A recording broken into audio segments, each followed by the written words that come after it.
hadlaya afka guddida lacag ururinta ceelfweyn waxaan uga qudurana anagoo dhowr jeerna la hadalay oo aynagu dhaga adeegeen taana raalli kamaanu nihin waxaana raalli uga ahayn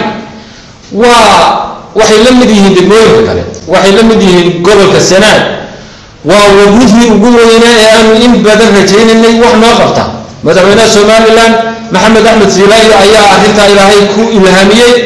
waxaanu ka xunnahay inaanay marna nagala soo hadal inaanaan shilin ka hayn waxay u jeedaan ma garanayno ma war baanay ahayn waxaanu aad iyo aad baa ugu dareennaa aad uga xunnahay jaaliyadda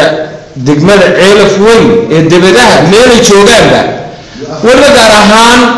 qolyaha Ingiriiska oo ay ka mid yihiin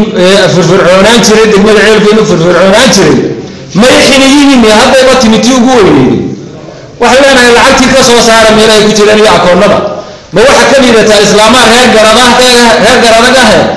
intay isu yimaadeen hal mar 8 kun dhigay yaa ka liidataan waxa ceeba waxa kala jaaliyad baaq diraya gabdhaha Hargeysa iyo Burco iyo Cerigababa jooga ceelfweyn miyaa ka liidataan islaamaha reer garadaga ama hawla reer garadaga sharafta la cajooyay waxaanu rabnaa oo idinka doonayna